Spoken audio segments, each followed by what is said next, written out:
Hey, beautiful people. Welcome back to Save Our Sisters Unplugged, where we empower, inspire, and we share stories to remind you that you are never alone in this journey of life. Today,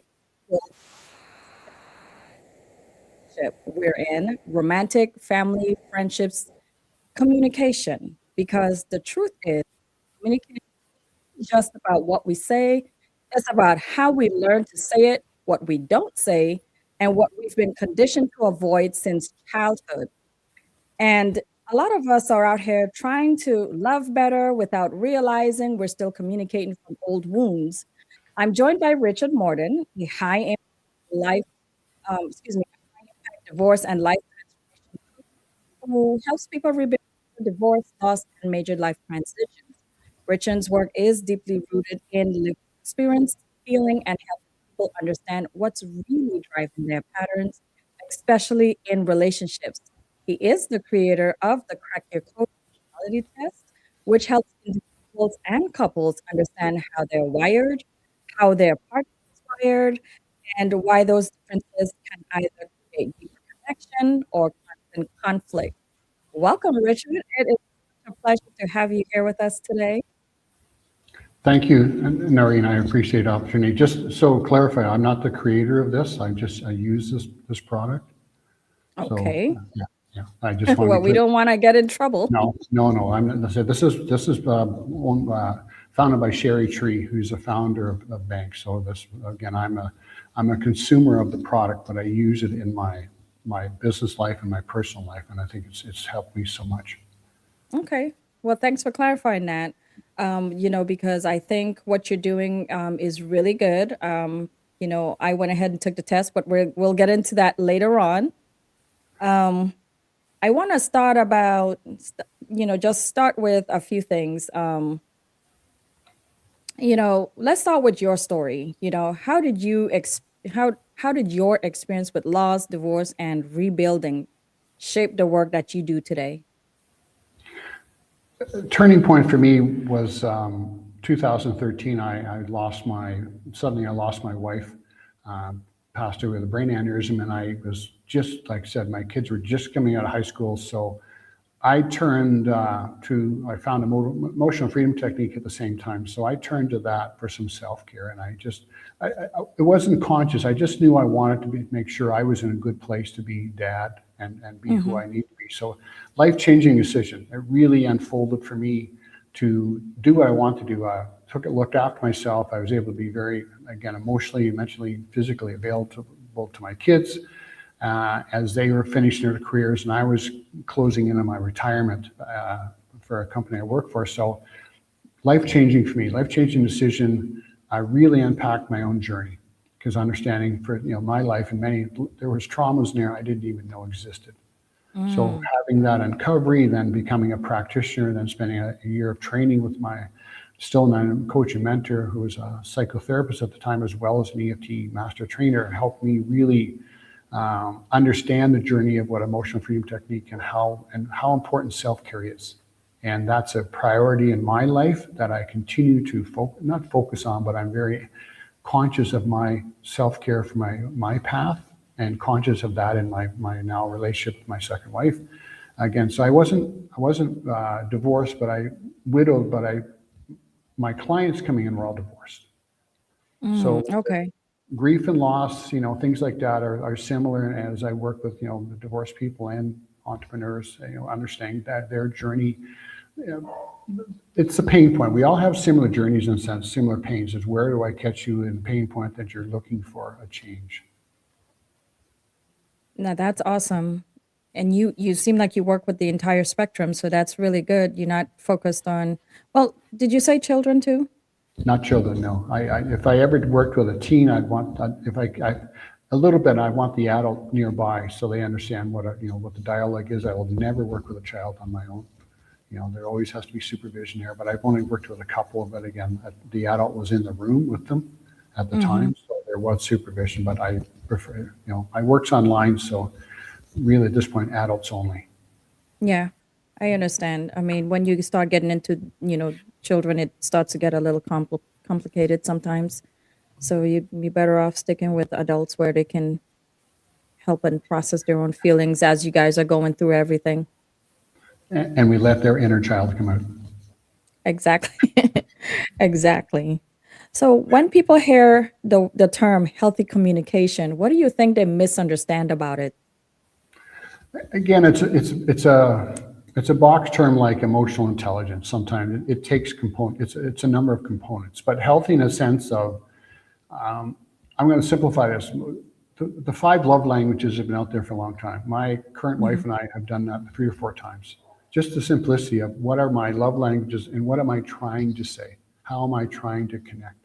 And I think that's important when we have these dialogues and healthy communication in the sense of what am I trying to say and not be pulled back into my old triggers and stories. And you know what? It takes practice. It takes practice outside the moments of tension. And people say, well, when tension, when you have the conflict, you do this. Well, if you haven't practiced it, you're not going to go to it.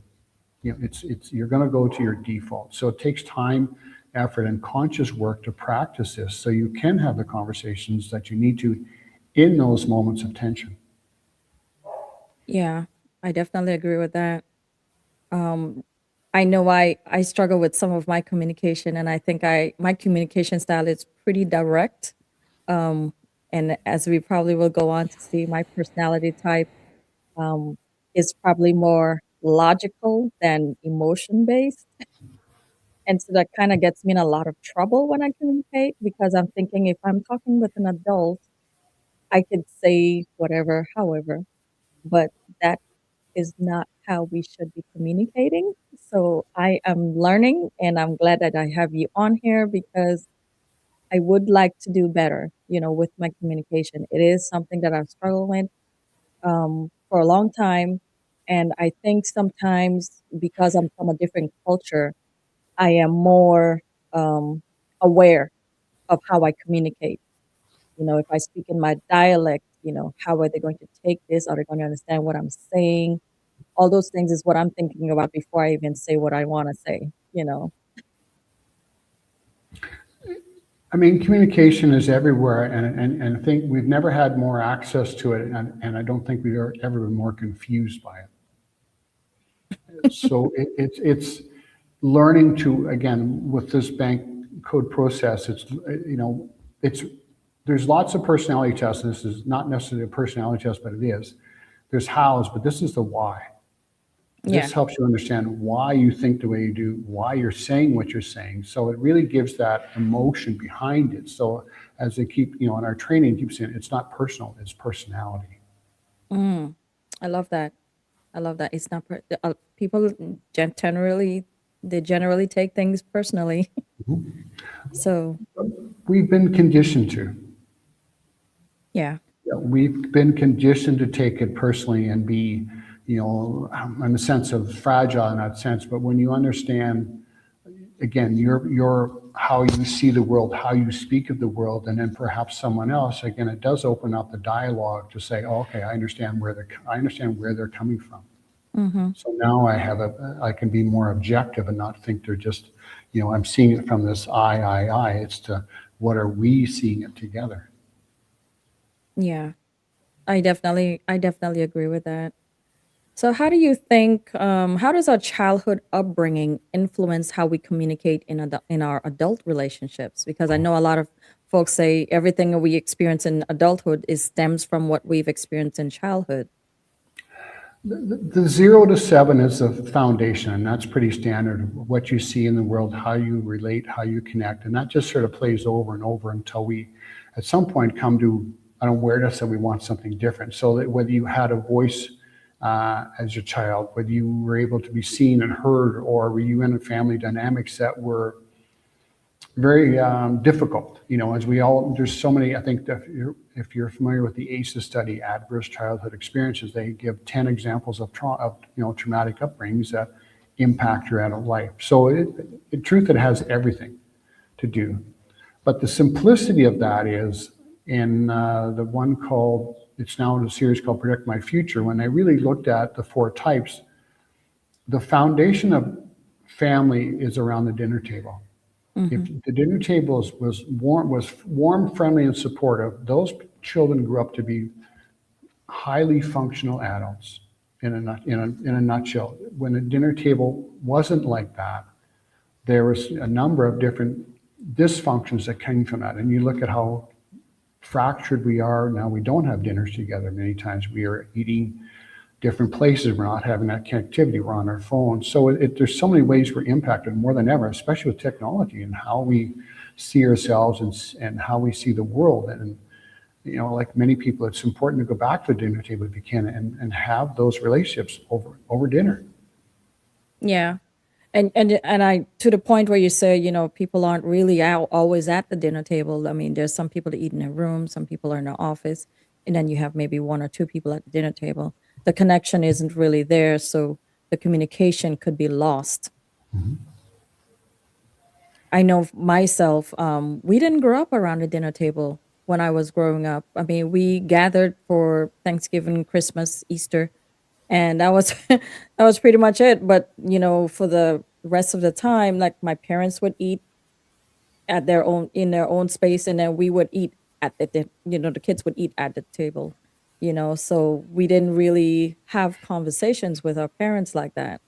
There's just as we're talking, I'm going back to my own childhood on how things work, and I'm like, huh, that's interesting. Because even with my kids now, I wanted us to all eat at the dinner table because I want to know what's going on in their day. I want to know who's saying what. I want to know how you're handling conflict. I want to know, who you're liking, who you're not liking, who's not liking you. I want to know everything that's going on in my kids' lives. Yeah. So I want to be there at the dinner table, unplugged, so we can talk about everything. And so I can actually really create that safe space for them to just tell me how they're feeling. Because I think in our childhoods, I think I mean, I would say my parents are boomers, um, and they didn't communicate that way. Most of them didn't communicate that way. And so I'm trying to break the cycle for my children because I want them to know who I am. So my parents didn't communicate like that. And it's only until I became an adult, I started asking them questions about who they are as people. Because that's what happens over the dinner table. You get to know who your parents are, you get to know their likes, their dislikes, how they grew up. But we didn't really have that connection. So I wanted to break the cycle for my children so that they would know who I am outside of being their mom, outside of being a disciplinarian. I wanted them to just see me and create that safe environment for them to tell me whatever is on their mind. You know what I mean? Well, as being boomers too, we were the children after the wars. And for many people that had, two or three generations in the war, I mean, there was so much trauma from home. These people didn't know how to communicate, many of them there. They were so unfortunately broken that there Yeah. wasn't a safe place for them. So maybe the dinner tables weren't the friendly place. Like my dad was a military disciplinarian, so the dinner table wasn't necessarily safe. It was you ate and minded your own business, and but it wasn't a friendly place. Dinner tables at my neighbors were friendly. Dinner tables at my extended family were friendly. So I recognized the difference, Okay. and that's what I created. My first wife and I created with that. And we didn't do it consciously. I mean, her family was wonderful. Dinner tables was no matter what went on. The problems didn't come to the table. We brought ourselves to the table, and we did all kinds of celebration, birthdays, and that. So we didn't realize that how important it was for our family and our children to give them the foundation of who they are today. And it was always a safe place, and we had fun. So again, we didn't bring the problems to the table. Everything went aside. We came to the table to get together to eat and have laughter and connection, and especially birthday parties. We had so much fun at birthday parties and celebration. And my extended family did the same. So it gave me the difference. That's something I really enjoy. And it's like, I love potluck dinners. I love chatting with Mm. people over food, because food is a great pacifier. It is. I've been eating my feelings lately. I'm not ashamed either. I would do it again. Yeah. Well, yeah, I love what you said. We have to think about the mindset that our parents were in when they were coming to the dinner table or not coming to the dinner table. And, you know, I guess you either go along with what they were doing or you create your own traditions from what you experienced as a child. So Normally, I ask questions surrounding women and how it affects women, but for this particular question, I want to know how it affects men because I want to break the barriers between communications between men and women. So, what are the common communication wounds that men carry from childhood, like being silenced, dismissed, or over responsible? What are those? And how do they show up and affect their current relationships as adults? For many men, and I was in that framework too, we were not allowed to show emotions. We were not allowed to show pain. And personally, I said I grew up not knowing if I ever cried. I don't remember. Oh, So I think that was my dad in a sense, looking back, and I've had some people, energy workers, realize this some years back that. So I wasn't allowed to have that emotion. We ate it, and I had to ask my sister because my dinner table, I said, was strict, but it was also like I asked my sister. I remember being smacked upside the face when I was very young, and I said, "What were we getting hit for?" She said, "You weren't allowed to talk at the table." So that really? silence was very suffocating. And in that, it creates what a term called emotional isolation when you don't have that. And again, my dad was a hard rule guy. So, I mean, we were a farm. I worked a lot of hours being a farm kid, but there wasn't, it's a typical of mindset of military. You knew everything you did wrong, nothing you did right. So you have that silence of you're not unable to connect, unable to communicate, unable to really voice your feelings. And then the only feeling emotion you had was anger. Right. And for many men, they go up and it's very volatile. My anger, I was able to channel. I went to the gyms and worked out, and so it never came out in anything personal. I was able to channel it, but also, like I said, in my working life, I had a great time. People were good to me. I showed up, so they never knew my dark side, and it didn't. And I didn't bring it out in relationships. For many people, and my siblings, it came out in the relationships. It was very volatile, and there was alcohol and drugs involved. So people go into distractions because they don't know what to do with the pain. They don't know how to move from it. And many men never learn that space to have dialogue, never learn that space to have connection. They constantly disassociate themselves from their partners. They can't be comfortable around situations. They'll isolate, they'll disappear.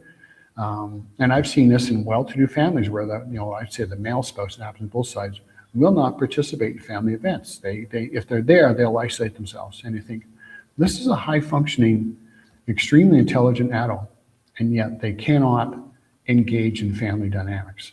And the other family, the part of the woman's side of the family, is paralyzed around unless they know how to get this person some help. I'm going to say for you and myself, I was one I wanted more. I wanted more of my communication skills. I was so tired of not being able to speak. I mean, in school, I was so shy, it was paralyzing. Hmm. And so situations come up. I mean, when I started working for a company in 1986 in Honda and Allison, I was a farm kid. I'd come off the farm, very limited speaking, but it was a young company, and I got involved. It was so young and fresh. I got involved in so many activities and speaking, and I was terrified, but I kept pushing myself, and because there was support, there was no judgment. And I went from speaking to 20 people to being a president of the recreation committee to speaking to 400 or 500. And don't tell me I was shaking like a leaf, but I every time I did it, I got better, but I continued to work on myself. I wanted more of myself. I was one of these people, I was a seeker, and I was going to either find it or die trying. So we don't, and we'll show the coach that we don't know how to let people connect to us. We don't know how to be tender. We're afraid to be vulnerable. So often we stay in this lane of activity, of distraction, sports, drugs, alcohol, that we never change those distractions. And so people become addicted to them. So, and around on partners just give up. It's been like that forever. So I can't do anything about it. So, how can we change that? I mean, because yes, we understand that. I mean, I know some people may have social anxiety, and that's a whole separate issue. Um, but to take the man from isolating himself from family events, how do we include the men in the family events without destroying or tearing away who he is as a person? Because we want them to be included. We want, when we look at a family album, we want to see, well, hey, Jim was participating, there was Jim with the kids. How do we really break the barrier to have them be included in those things and still feel comfortable doing it? So I'm going to give you two stories. It's my work is with one is with the woman's side, helping her flow of energy. So because we get so tangled in our energy, we're part of the problem. And I don't mean disrespect. I'll explain why. A lady known for a number of years back, and she was doing some biofield tuning, if you're familiar with that, as a healing modality. Eileen McCusick's the founder of that. So back in early 2015-16, she was doing her own personal work on herself, and had struggling with her relationship with her husband, and married many years, and literally kept working on herself. And at one point, whatever shifted in her energy field, something shifted, and suddenly her husband made a change, and he went from being resistant to being available. So, and again, I'm not putting where there's a blame on the partner. I'm just saying my work is we carry the energy of our relationships in our body. Right. When we shift that energy, it allows those relationships around us to change. So it's we can't say, go send, it isn't about, it's not like you bring a dog to the vet. Your work first, allowing the other person to then look for the facilitation, then working with them. So it's because we don't realize we're as much of the dynamics. I don't want to say problem, of the dynamics of the situation with our energy, because over time we get built up resistance and resentment and all kinds of disappointment. So that is part of the energy dynamics that is going on. So again, when I work with the willing partner in whether we're using EFT or time sweeps to facilitate their energy, that allows more availability for the other people to then have their facilitation and their part, be able to take part in the process. So it's whoever's willing to step into the picture can be the facilitator for those around them as they work with their energy, doing the clearings. It sounds mystical, but I mean, two examples. When I was doing my work back in 2015 with EFT, working on a micromanaging boss, I just worked on my energy, and we had a different relationship. So again, you can be who he was, and you just worked on yourself. Yeah, I just worked on myself, and then I worked with a gal going back to a family event in another part of the country with her husband, and because the mother-in-law was very whatever. So I worked on her, and that part of her mother-in-law didn't show up at the event. It was like she was so different because she shifted her energy, the lady I worked with. So again, I'm going to say again, we carry the energy of our relationships in our body. When we shift that energy, those relationships will change. That makes way too much sense. It does. It explains a lot. It just, I know a few people that, they do isolate, and it's not because they don't want to be there. Maybe they just don't know how to really manage that space. And because we're trying to fit them into our framework. Someone else I worked with, but because of their partner, I won't say who is what they really got to this part of, they just had to let go and let the other person do what they were doing, and made themselves available. And they've had a shift. Because again, they had expectations of what the other person was doing and how they should do it.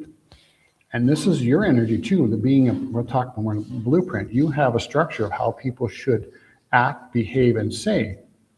And if they don't fit those systems, then there's conflict, right? So we can relax and make ourselves available to have their expression. Then we have more connection. But we're so entangled energy. We want them to fit into our little dynamics, and we're not making ourselves available to be more of an observer instead of what I call a refiner. So what you're saying in essence is let the people do what they want.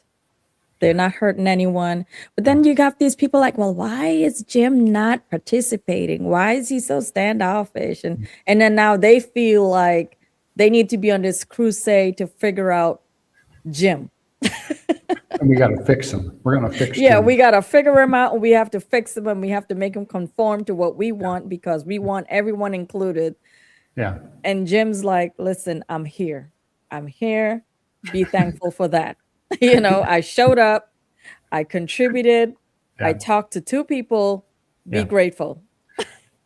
And again, that could be his nature too. And we'll talk more about that when we talk through, with the bank code stuff after. That could be part of his nature too, not a huge socializer. My example earlier, this was an extreme example where someone just, this is many years ago, would not even come into the room. Because there's parts of their personality, but then there's parts where people just don't feel, worthy and don't feel safe in a family dynamic, and they just won't. And so what happens is all your attention goes to the person who's not there. So it's trying to say, there's a fine line, but again, when we shift our energy, we allow the other people to be more of themselves, and we're more ready to receive them. I have to take that in. I have to take that in. I'm the personality type that if you're at the house and there's other people at the house, you need to be present. You need to come down. You need to say hello. And I don't even care if you shimmy back up, unbeknownst to anyone. I just need you to just be involved in the thing that's happening. But maybe that's my takeover spirit. Maybe that's something I really need to work on. Well, again, much of it can be done with good intent. You want people to participate. You want them to enjoy. You want them all. You want so much for them. And sometimes with their children, they're going enough. I'm tired of trying to live to your expectations, because we're human beings. We're so conditioned to judge. We judge everything. We try and make ourselves look good for others. I'm like, are you saying I'm judgy, Richard? No, not at all. But I'm glad we're not close. Oh my God. No. Go ahead. Yeah. No, I'm just laughing at what you're saying. Well, again, because we have expectations. And a lot of expectations in families too are, well, we want our children to look good to others. We want them to behave. We have these things of how people should see us, and I'm going to go off the topic, but we don't know often how to be authentic and genuinely, compassionately authentic, instead of trying to look good for others, to be ourselves and just enjoy ourselves, enjoy people around us for who they are, not trying to be somebody. Because we're so conditioned to consensus and fitting in. It's like, oh my goodness. I hear you. Not my cup of tea. Sorry. I hear you. So what do you think the biggest differences you see between how men and women communicate during conflict? Women are very expressive. Plus you beautiful women, very, very expressive, and men don't know how to take it, because oftentimes they need to just vent. But what happens is we're so conditioned to take it personally, and I'm going to back it up, because the partners we pick in life are often related to the people we grew up with. So a man will marry someone like his mother, and if his mother was a very tough cookie, never mind all the labels, he's going to find a partner same, and a woman does the same. If a woman had a husband, if the daughter had a husband father who wasn't emotionally available, she's going to find a husband who wasn't emotionally available. And that's a lot of my work, helping people recognize their patterns of attraction. So in that sense, but when women are, upset, again, they're emotional, they're expressive, and again, we take it personally. Well, you're mad at me, so we start bringing up things in the past. Well, because this, and we don't know how to fight, and we don't know how to argue in the present. And it takes practice. It takes time. It takes practice, and it takes a commitment to not go in the gutter. I said to my now first wife, late wife, I will never swear to you, I will never call you names. And I made that commitment because when you can't take back, you can't take those words back. No. So, but I didn't have the chance to have those intense dialogues. I didn't have the skill set. She was very intense on her side. So then what I was doing is writing notes down later. This is what I was trying to say. Because in the moment, my brain would just freeze. Oh, And okay. that's a big, because often we get all tense, we can't communicate. So, and then with, my second marriage there many years later, she said, you have to stay in the room for these discussions. You can't leave. Because I had no way, I could only walk out. I didn't know how to have this discussion. So we learned to stay in a room and not face each other. I mean, I often sat near each other, side by side, and for us now, we're having something. I said, these are just words. Let me express something. So it's not personal. We're able to have a dialogue. But what happens? It has a conflict where somebody has to be the winner, or somebody, and what happens is the conflict never changes, or the tension never changes. It just moves down the scale in time. But it's a repeated conflict over and over and over because we don't know what the root cause is.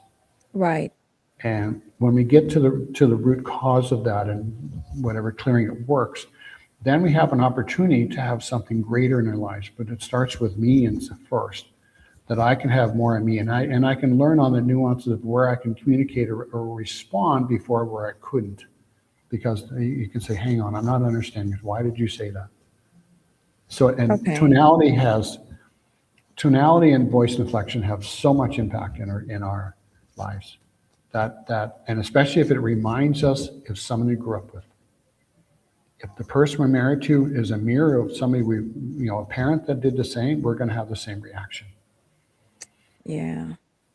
You are really making things make sense in my world right now. You really are. It's making me think. My wheels are turning. So how are we as women?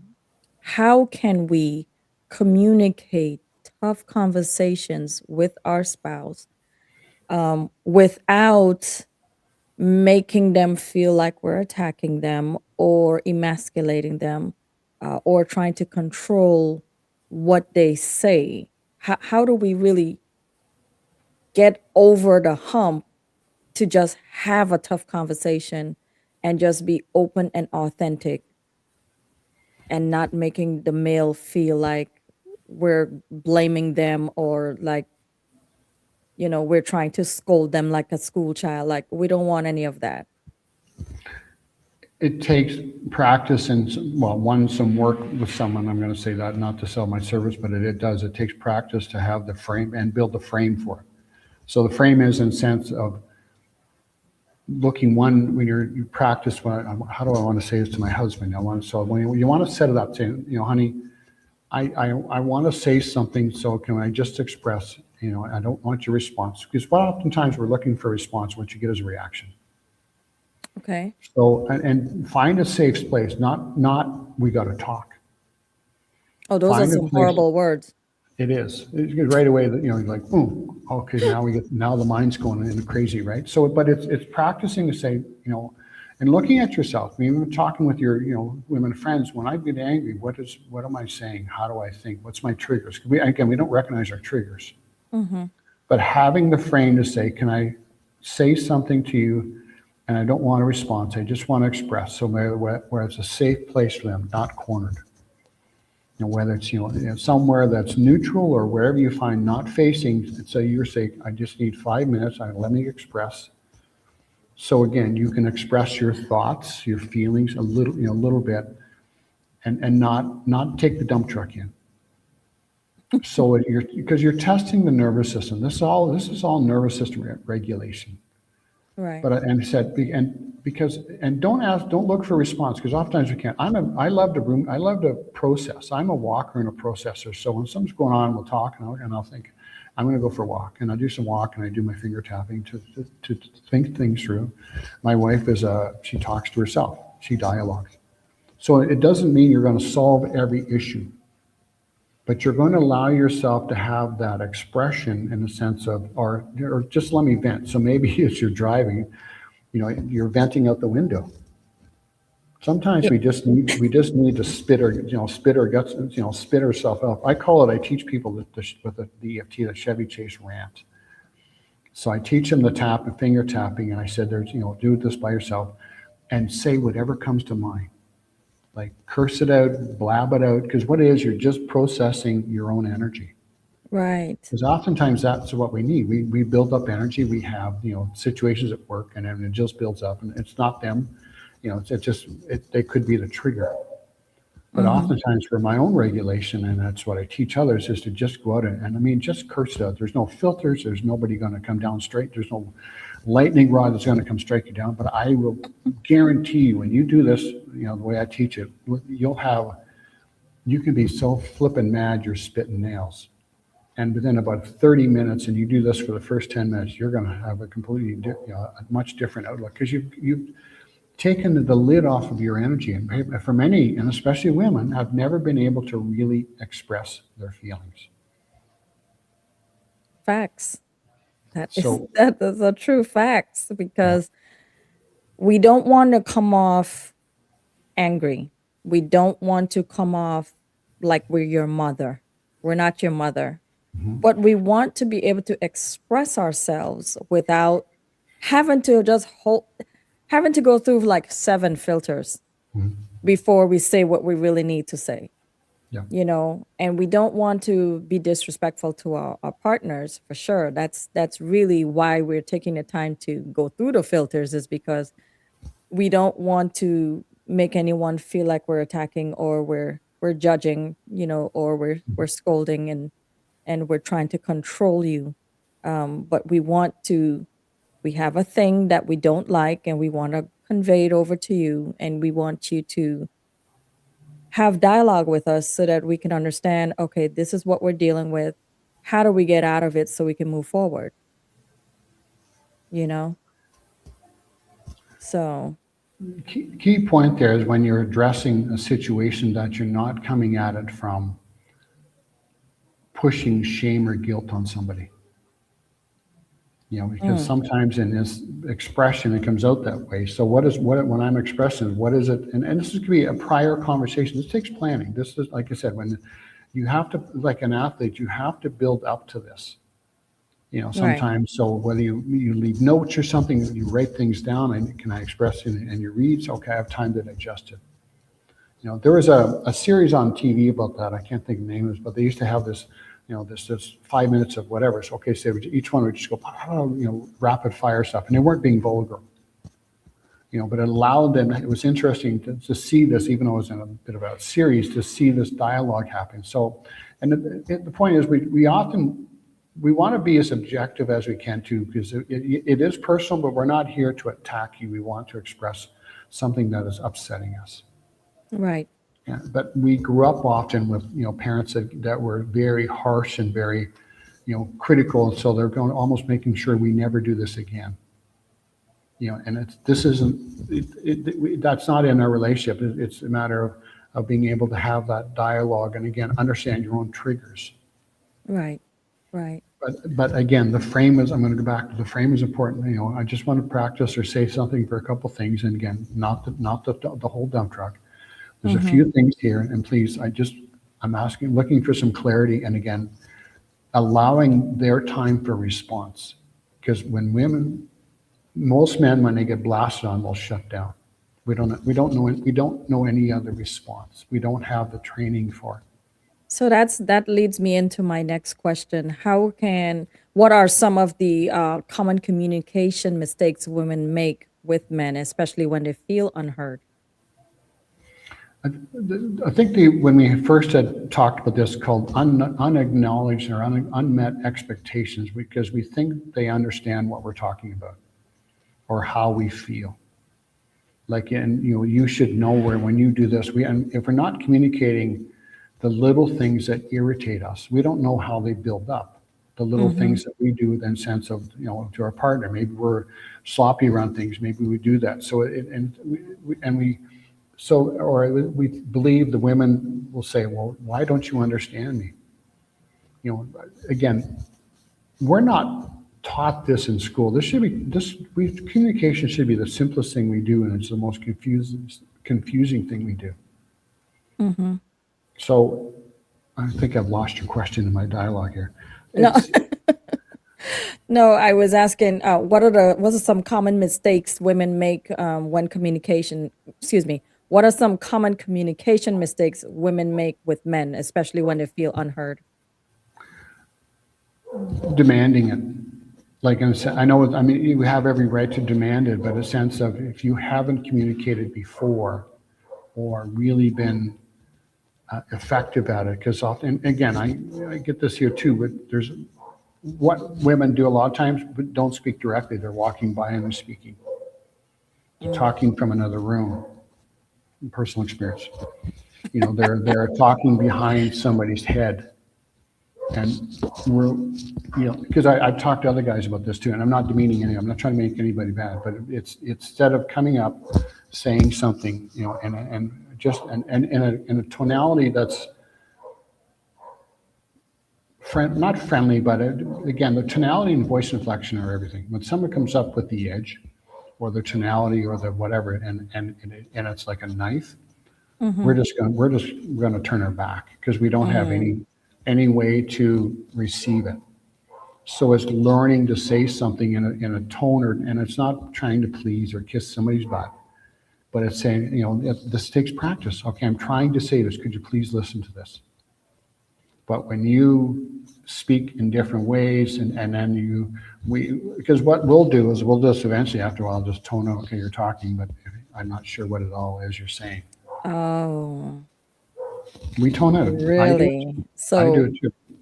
So you just, okay, so is this why men shut down in these conversations? Is because we're not effectively communicating in a way where they feel like they can understand what we're saying? Like we're not saying it correctly? Or is that what's Well, going that on? or we feel judged. We're getting it in what I call snidely comments. You know, like an example of, say, you send husband to the store to get some stuff, and I'm saying, I don't find everything, and come back, what? You couldn't find it?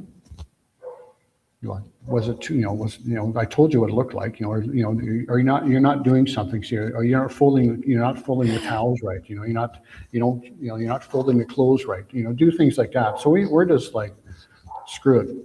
If you're gonna judge me and make snidely comments, I'm not going to do it. I'm not listening to. I'm not going to do it.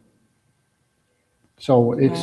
it's learning to respect each other and what our skills are and how to invite them. Like I said, especially in grocery stores, labels change, bottles change. I've been on my hands and knees looking for things down the shelves, and coming back, and not being able to find what I was looking for, a spice, right? So it's like.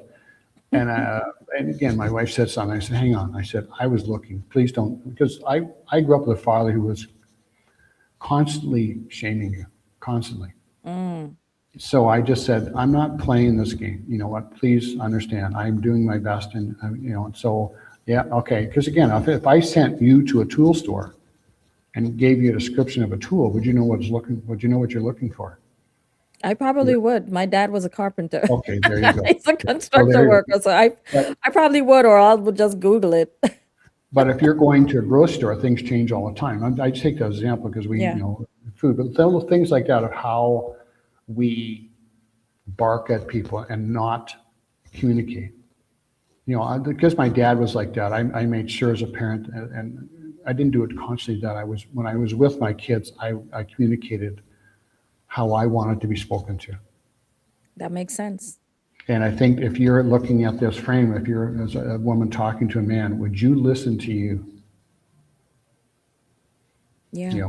And record yourself. Would you listen to you Yeah. and say, how would I receive this if I was sitting there and whatever I'm doing? And often, again, it's often in a sense where it seems like an opportunity moment. It's never set up. All of a sudden, it feels like an attack. You get in the car, slam the door, and you say stuff. So suddenly the person they just It's start already driving. turned off. Like, you know Turned what? it You're off. not even, you don't even sound right. Your face is not looking Yeah. right.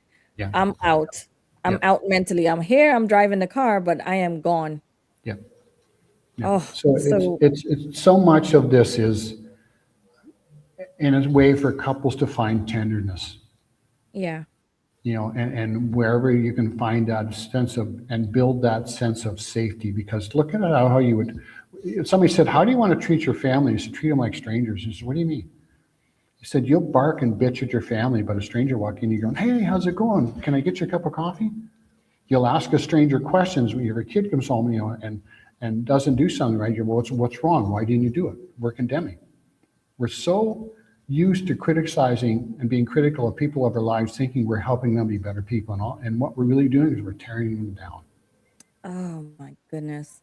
And that's the last thing that you really want your spouse to feel, is that you're tearing them down. Mhm. But at the same time, you're trying to get everything out that you want to say. Mhm. So I think this is where the Crack the Code personality test would probably help, because it would kind of help the both of you see where you're at. So tell us a little more about that, and then I'll bring up my test so we can see how messed up I am. Codebreaker, again, was designed initially by Sherry Tree. If you look her up, I mean, it's Mhm. famous, world famous organization. I'm just a consumer of the product. I'm not an affiliate or a salesman, but I will say it's helped me understand how myself, my wife, and then I want to be able to communicate with other people more effectively. Right. It's because, and what she said, there's 4 types, you can see my cards here, in a sense of how they are. These aren't in order. This is called the nurture. The nurture has 12 values on it. Relationships, Okay. community. I won't read them all, right? So, but these are all 4 cards, values for an action person, values for a blueprint. Your first code is blueprint. Values for knowledge. So when you look at these codes, and what this does in reality is explains why. Mm-hmm. It gives you your values, it gives you your like and dislikes and that, but also in the sense of order of these 4 cards. So I mean, your first one was blueprint, which is about rules. These are the people who are, police department, all kinds of attendants, anybody with rules, not accounting, but again, they're the baggage people that are, when you're running airlines, they're the systems people. Mm-hmm. They're the people that in hospitals, organizations that know how everything runs, where it all is, and how they do it. These are, again, and I'm going to go to the next one is knowledge. These are the thinkers, the brainiacs. Mm-hmm. So they all play a role of communication. These 2 can appear the most insensitive. They're not that they're not uncaring or kind, it's just not their nature per se of how they were. And depending on how they experienced childhood, how much of this code is available to them, because there's a scale here. But again, when people are in blueprints, we love loyalty, we love systems. Your first one is blueprint, organized. So your children can find you inflexible sometimes because you're a planner. You have, when you lay out your day, this is what it is. And so can we go here? No, it's not on my schedule. And you're And then I have looking to regroup. regroup because it puts you off kilter. You're like, oh, I'm 20 minutes behind now. Like now you're upset. Yeah. So lucky for you, well, I'd say lucky, I take that. Nurturing is your next one, right? See, there is that sense of kindness and compassion. There's blueprints, which is strong, but strong value-based.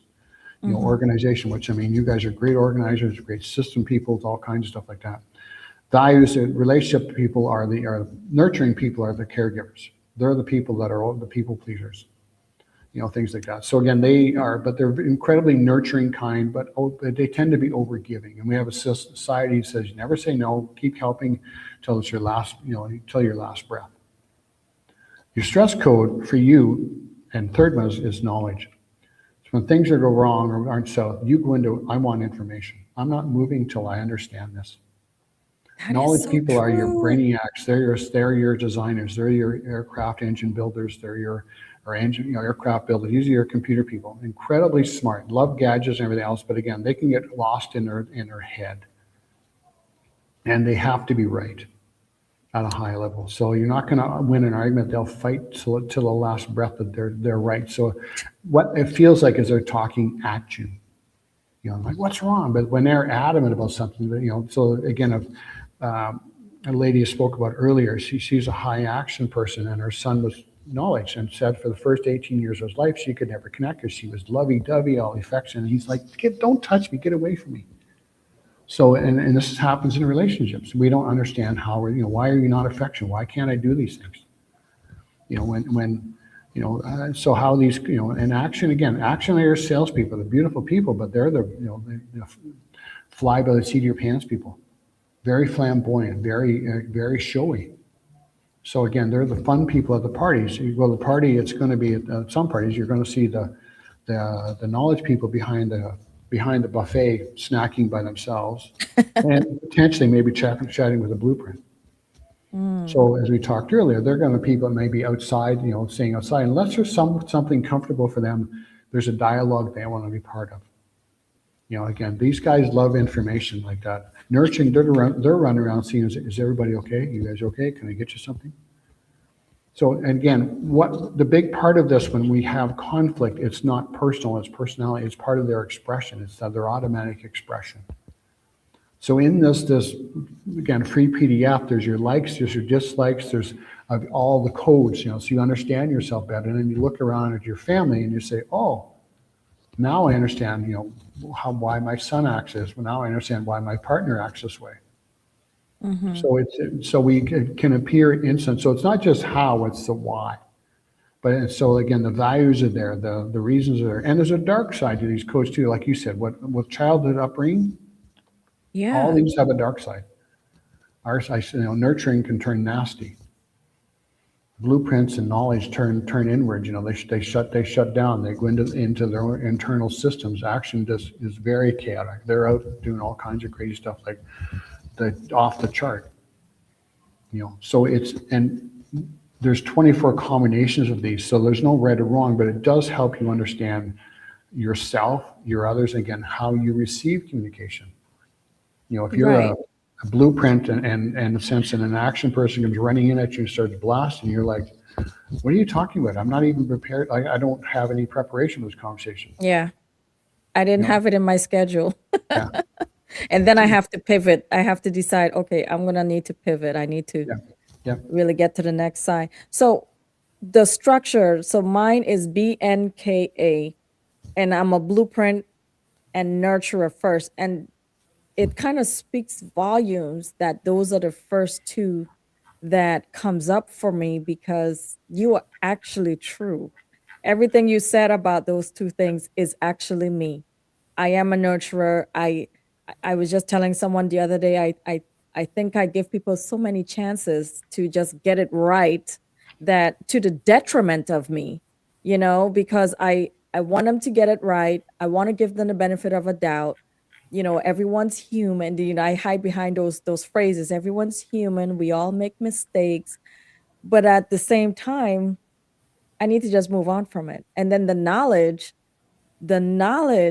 yes, I need to know who, what, when, where, and why. And I will not be moved until I can figure out why this is happening. And that also could be a bad thing for me. Again, because you did not know this.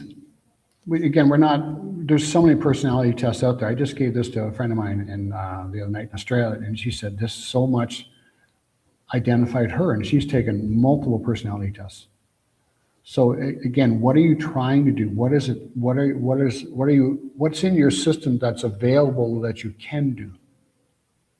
Because again, from past, say, family dynamics, a blueprint or knowledge, I always say the difference between decision and choices. If we've been faulted for decisions, well, every time you did it, you screwed up. So what are you going to do? Nothing. Yeah. You're not going to do anything. So you don't know, because we've been so systemized in society that, well, if you fail and make all these failures, you don't want to be a loser. So just sit on your TV and eat potato chips. So so we understand why sometimes we're so afraid to make a risk, depending on past mistakes and past behaviors, past experiences, and what were we not missing? Like I said, with you don't move or buy a product until you understand completely what it is you're purchasing. An action will go out and buy a car on a credit card. Yeah.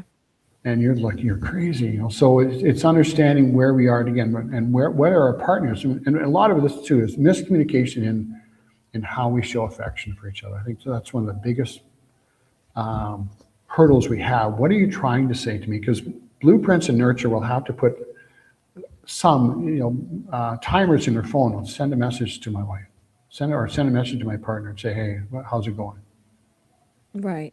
So you're showing that you care, but they may have to put it into a system. And it doesn't mean they don't care. It's just not part of their process structure. Right.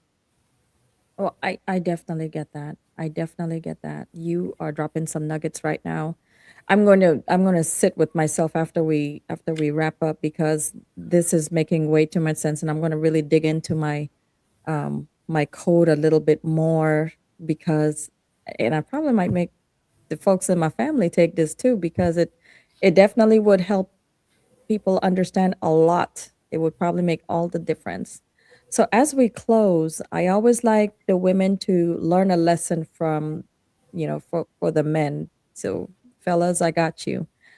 How can women move from communicating out of fear of abandonment to communicating from confidence when they're trying to get an issue out with their partner? One is the emotional regulation, because I mean that is emotional. Even you can see logic in there, but as soon as the tension is up, there's a fear. So I said finding ways, and I have tools for that as well, that you can regulate yourself. Very on your own. That you can look at yourself in these ways, but start to calm your body down.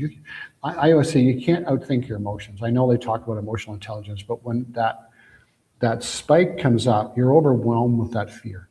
Mm-hmm.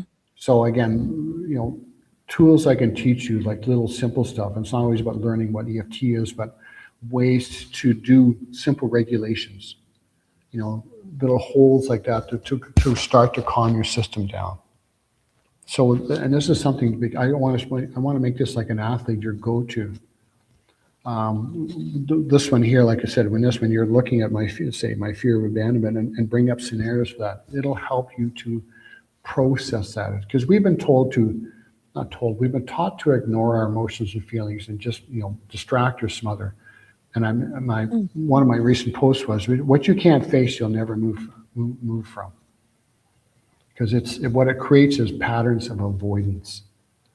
So when you look at that and realize I do have this fear of abandonment, so what am I, and so I'm avoiding it. If I talk to somebody or find these tools to work in my regulation, and then start to look at how do I want to dialogue with this person. And I mean, there's a caution to say with the AI, there's all kinds of ways you can find ways to start a discussion, chat Mm-hmm. GPT, something like that. I want to have a discussion with my partner about this. It's not number one, it is not your therapist, but it can give you ways to say something that you can't normally say, Right. outside your normal dialogue. So again, when you can regulate yourself too, so you're not triggered and you're not being repulsed because it just starts the same dynamic. Regulation, information, planning, preparation, and discussion. Okay, and start to say, can we build into this? But also, when you clear your energies, even through your own personal regulation, you're opening up the door for more of that availability from your partner. And you're not responsible for them, but our energy fields do connect, they do contrast, they do interact. Okay. So the calmer I am as a person, the more I'm going to make that available energy for my partner. Okay. That makes sense. Thank you for that. I really And like that. when you're going into discussions, the simple phrase is barriers down, barriers down, barriers down. You're really just lowering the barriers. And I forgot one in there, as you can say when this energy's up, just 2 words: open, please. Mm. You're opening energy up. Open, please. Open, please. May sound like nothing, but you're allowing your system to process what the unconscious is there. Right. Okay. I got that. I'm taking this all in, Richard. I'm Thank taking you. it all in. So where can our listeners connect with you and take the crack your code personality test for themselves?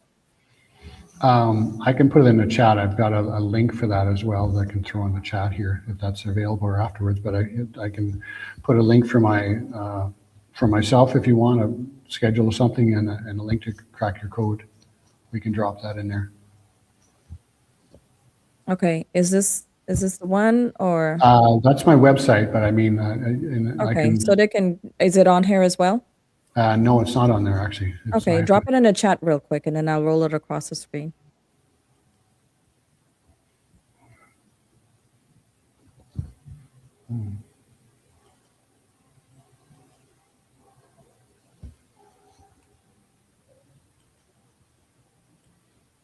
So I really learned so much from this conversation today. Just rolling it back, how to really start the conversation, how to really understand that um, men and women are wired differently, or we do communicate differently.